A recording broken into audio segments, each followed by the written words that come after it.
La vie est faite des petits détails.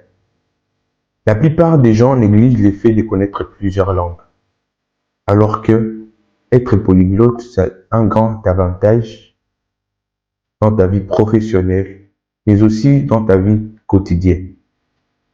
Je donne l'exemple. Tu pars dans un pays, tu pars aux États-Unis. Par exemple, tu connais les Swahili, mais dans ta tête, tu penses toujours que les Swahili ne pourra jamais t'aider. Parce que les Swahili, on la parle, cette langue, qu'en Afrique. Ou peut-être que tu sais qu'on la parle que dans ta région. Alors tu arrives aux États-Unis, les boss, c'est un Swahili speaker.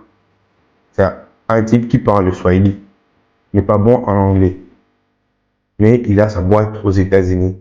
Il travaille avec les Blancs, il travaille avec les Américains. Et toi, tu connais les Swahili, en même temps tu connais l'anglais.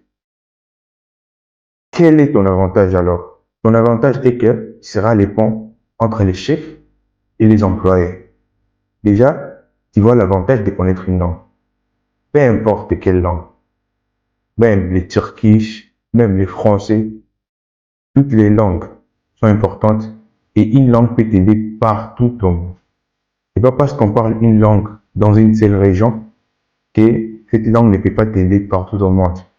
Je vais donner un exemple. Je donne un deuxième exemple. Il y a deux médecins. Ils partent à l'école, ils sont des dentistes.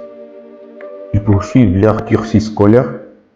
Là, on prend l'exemple en disant, il y a le docteur 1 et le docteur 2.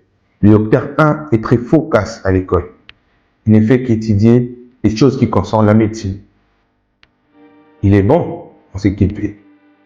Le médecin 2, lui, n'est pas tellement focus, n'est pas focus à 100% dans ce qu'il fait à l'école, mais dans ses temps libres, il profite pour apprendre d'autres connaissances et il apprend l'anglais. Peut-être qu'ils vivent dans une ville où on parle le français.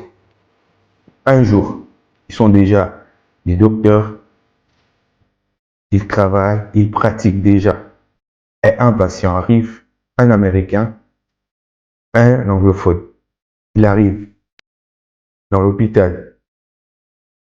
Dans ces cas-là, le médecin 1, il est bon, mais il ne pourra pas soigner les patients anglophones. Pourquoi? Parce qu'il ne connaît pas s'exprimer en anglais. Mais le médecin 2, qui a la connaissance, qui a les habilités de parler la langue anglaise, va soigner les patients anglophones. Et même si il a quelques litiges, il questionnera le médecin 1 et il partira soigner les patients anglophones. Et après les services, les patients anglophones, quand il partira, pour lui, le meilleur médecin de cet hôpital, c'est le médecin 2. C'est pourquoi la vie est faite des petits détails. Ne négligez rien.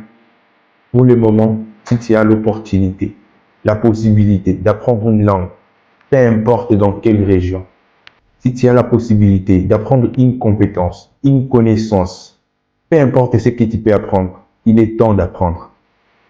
Il est temps d'apprendre parce que la vie est faite des petits détails et tu ne sauras jamais ce qui pourra t'aider à la langue. Ne néglige rien, apprends tout ce que tu peux apprendre, ça te servira un jour.